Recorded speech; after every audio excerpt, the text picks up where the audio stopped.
Vowel और consonant को याद करने का बहुत आसान तरीका बता रहा हूँ मैं। वॉवेल्स को आप मुंह खोल के बोल सकते हैं, यानी कि जब आप वॉवेल्स की साउंड निकालते हैं तो वो सिर्फ अपने मुंह को ओपन करके निकाल सकते हैं और कॉन्सोनेंट को नहीं। चलिए हम लोग प्रैक्टिस करके देख लेते हैं। मुंह आके कैसे? आगे मुंह को खोलिए और मैं जैसे बोलने कहता हूँ बोलिए, आप कहीं पर टच नहीं करना है। आगे बोलिए ए E I O U A E I O you.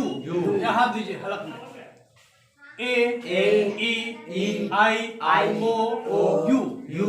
आप देखिए कि आप जब ए ई आई ओ यू जब बोलते हैं तो आपके लिप्स टीथ कहीं टच नहीं होते हैं, हो रहे हैं क्या? No sir. लेकिन आप मुंह खोल के बोलिए तो बी सी को आप डी हो पाएगा? नो सर, नहीं हो पाएगा ना। तो यानी कि जो हम hi everyone, how are you? I'm fine, sir. Are you all fine? Yes, sir. Okay, very good. आप सभी लोग ठीक हैं? माशाल्लाह। So once again I am with you and today we are going to read orthography. You know orthography? First of all, I would like to welcome you all guys and welcome to the channel Paki English. My name is Mohammad Nazir Alam. ये video offline भी available है और online भी है।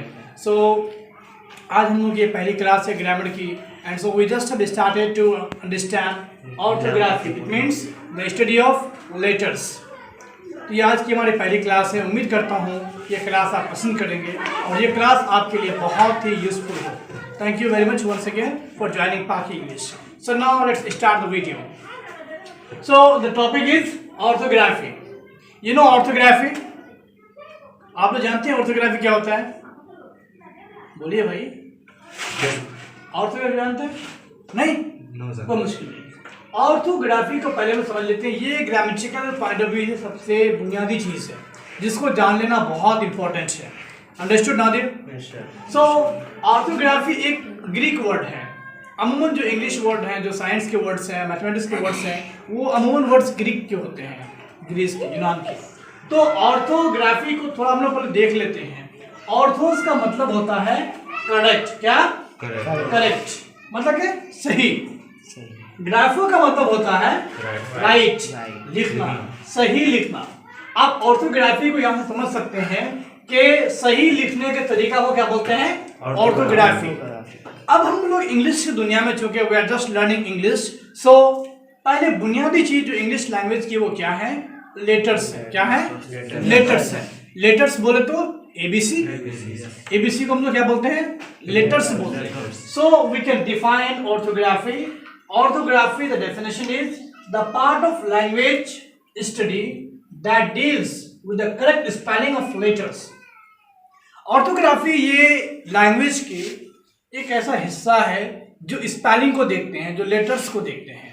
यानी कि ये बहुत बुनियादी स्टडी लेटर्स की है कि लेटर्स को हम लोग कैसे लिखेंगे जिससे कि हमारा करेक्ट वर्ड बने, एक सीक्वेंस में वर्ड बनेगा, है ना। और लेटर्स की स्पेलिंग हम लोग इस तरह से लेते हैं जो कि एक्सेप्टेड है। एक्सेप्टेड बोले तो पूरी दुनिया में जो एक्सेप्टेड है। For example cow, COW cow. Letters का अरेंजमेंट क्या है? COW। ये काउ ऐसा नहीं कि इंडिया में काउ की स्पेलिंग अलग होती है, अमेरिका में अलग हो, बिल्कुल नहीं। Yes sir. ये यूनिवर्सल एक्सेप्टेड है, राइट। सो ऑर्थोग्राफी में क्या पढ़ते हैं हम लोग? The proper way of spelling of letters. They are arranged so that words can be made. Understood? ताकि वर्ड्स इससे बनाए जा सकें। तो ऑर्थोग्राफी समझे आप लोग? ऑर्थोग्राफी में क्या होता है? हम लोग लेटर्स की इसमें स्टडी करते हैं। किसकी? लेटर्स की। अंडरस्टूड? अब हम लोग समझते हैं लेटर्स को। अच्छा, English grammatical point of view से अगर देखा जाए तो ABC, A से Z तक को क्या बोलते हैं हम लोग? Letter, alphabet. क्या बोलते हैं? अल्फाबेट। अच्छा, कभी भी इसको अल्फाबेट्स नहीं बोलेगा। क्या होता है ये? अल्फाबेट। इसको Alphabet. Yes. हाँ, अल्फाबेट। Alphabet. क्या बोलते हैं? अल्फाबेट। अल्फाबेट जो है ALPHABET। अल्फाबेट में कितने लेटर्स होते हैं? क्या सर? 26। 26। Very good. कितने लेटर्स हैं? 26 लेटर्स हैं। कितने हैं? 26 लेटर्स हैं। आप जानते हैं कि ये 26 लेटर्स जो है इसको भी बांटा गया है। Yes, Yes. sir. Yes. दो हिस्से में। दो हिस्से कितने? में। दो हिस्से में। एक क्या है? एक vowels, consonants, consonant, Consonant. Consonant, vowels, और एक क्या है? vowels, vowels. क्या? vowels, vowel. इसको क्या बोलेंगे? वॉवेल्स। vowels, इसको हम लोग पढ़ लेंगे कैसे? ऐसे वॉवेल्स। vowels, हाँ, बहुत तो बोलता भवेल ववेल क्या क्या बोलता है, वो नहीं करना। क्या पढ़ना है? The correct pronunciation of this word is vowels. Vowels क्या बोलेंगे? वॉवेल्स। अल्फाबेट में कितने लेटर्स हैं? 26 हैं।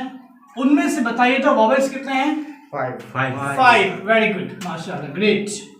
5। और बचे कितने? 21। तो these 21 letters are called consonants. consonant. Right. Very good. So before we go into the depth of vowels and consonants, let me ask you a question. What is the definition of letter? How will you define the term letter? Letter की definition क्या होगी? बताइए तो आपको। Letter को कैसे define करेंगे? Letter किसे कहते हैं? If someone asks you what is the definition of a letter, so how would you say that? Letter किसे कहते हैं? हुरूफ, अक्षर किसे कहते हैं? नहीं पता? कोई बात नहीं। लेटर कहते हैं हम लोग the smallest unit of sounds that is used to make words. क्या?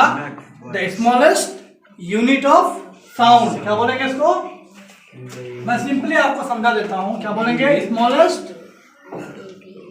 बोलो भाई, smallest unit of sound, sound that is used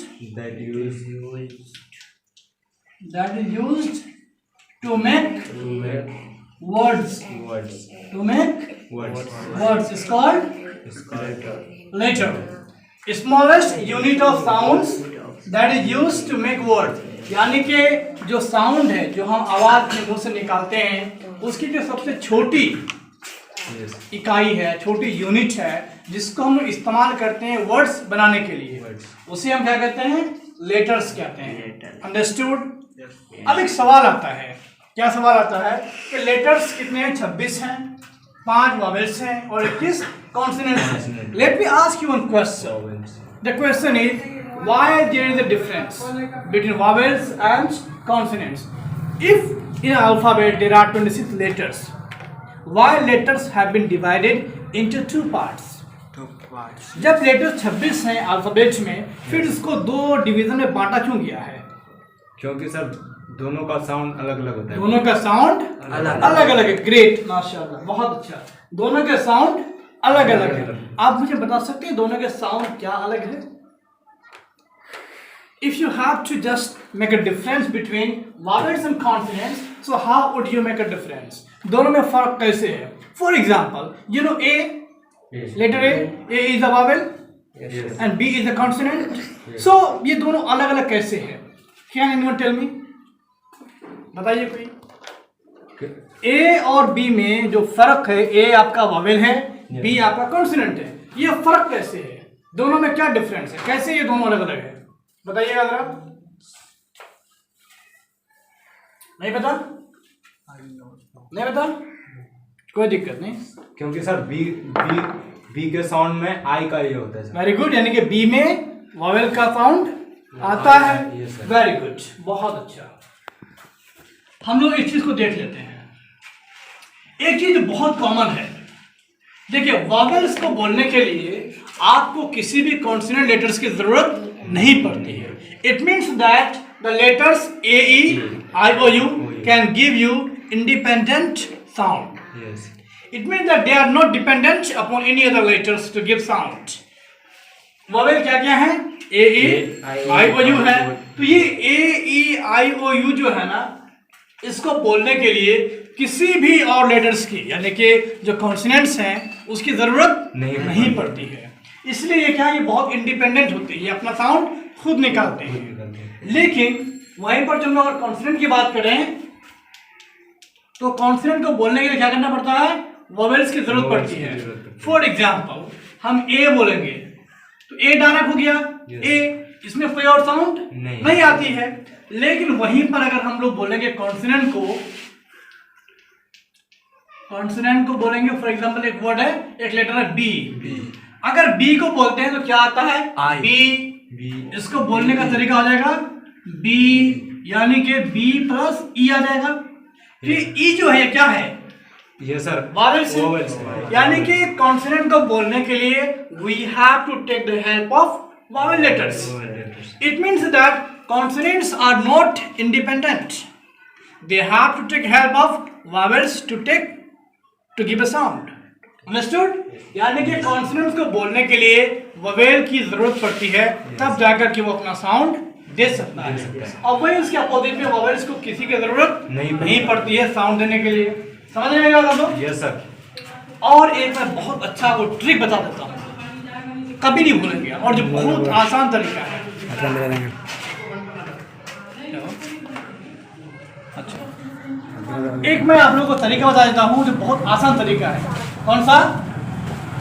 vowel और कॉन्सोनेंट को याद करने का बहुत आसान तरीका बता रहा हूँ मैं। देखिए, पता है वो क्या आसान तरीका है? नहीं सर।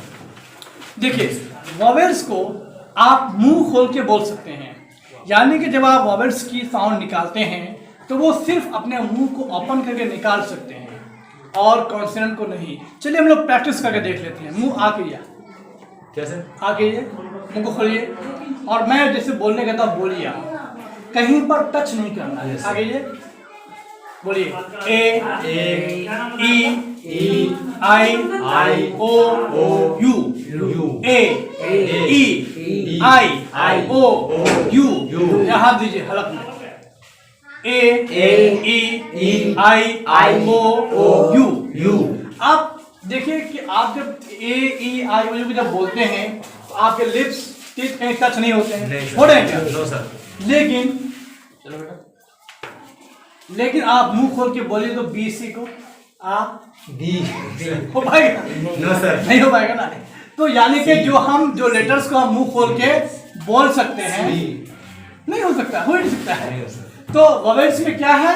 मुंह को खोल करके हम जिस लेटर्स को आसानी से बोल सकते हैं वो क्या है? ववेल्स है। और कॉन्सोनेंट को बोलने के लिए क्या होता है? हमारे दांत में टच होता है ना, लिप्स टच होता है, टंग में टच होता है ना।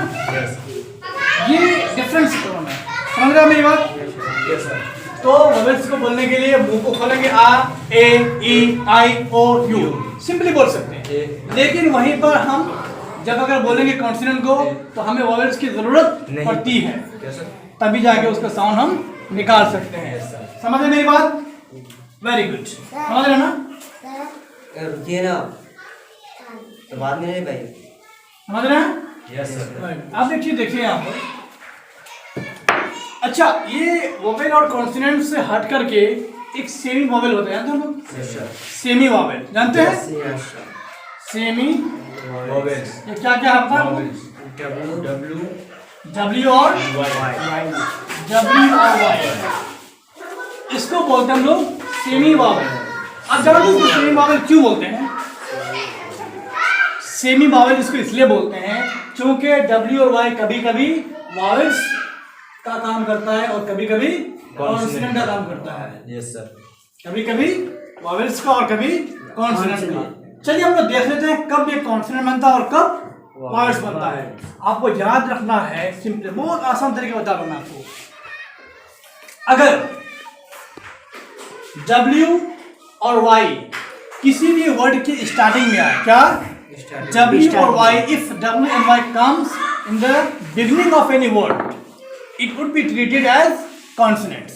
क्या समझे आप? अगर W और Y किसी वर्ड के शुरू में आए तो ये कॉन्सोनेंट्स कहलाएंगे। फॉर एग्जाम्पल एक हम लोग वर्ड लेते हैं वंडरफुल, WONDERFUL, क्या हुआ ये? वंडरफुल। इसको हिंदी में वो से लेंगे वंडरफुल। W आया, W साउंड क्या देता है? वो का, वंडरफुल वो आ गया, तो ये क्या हो गया? कॉन्सोनेंट। क्या हो गया? कॉन्सोनेंट हो गया। इसी तरह से यस्टरडे, क्या? YESTERDAY,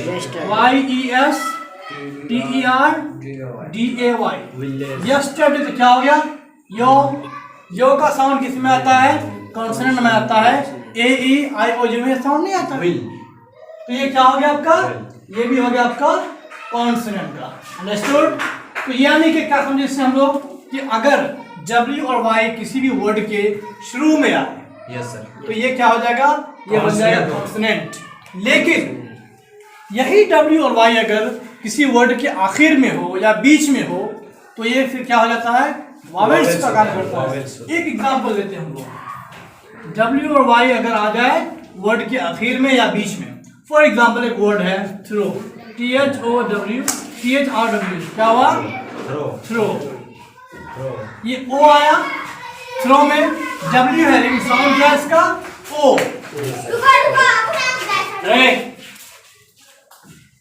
W लास्ट में आया है लेकिन साउंड क्या है, O का, थ्रो। और O किस में आता है, वॉवेल में है। ये W क्या हो गया यहाँ पर, वॉवेल का काम कर गया। अंडरस्टूड। इसी तरह से सॉरी, SORRY, Y है तो सॉरी कैसे लिखते हैं हम लोग, सॉरी। ई आया साउंड, ई का साउंड, ई किस में आता है हमारा, वॉवेल में आता है। तो समझ गया आप, यस सर। यानी कि अगर W और Y वर्ड के शुरू में आए तो ये काम करेगा कॉन्सोनेंट का, और यही W और Y अगर वर्ड के आखिर में आए, बीच में आए तो क्या काम करेगा, ये काम करेगा आपका वॉवेल का। समझे। ऑर्थोग्राफी में क्या करते हैं हम लोग, लेटर्स की स्टडी करते हैं। किसकी, लेटर्स की स्टडी करते हैं, क्या वॉवेल हैं, क्या कॉन्सोनेंट्स हैं, ठीक है। और अगर ये वॉवेल और कॉन्सोनेंट की अलग अलग डिवीजन है तो क्यों है, किस आधार पर बांटा गया है, तो किस आधार पर बांटा गया है, साउंड के आधार पर दोनों को बांटा गया है, ठीक है।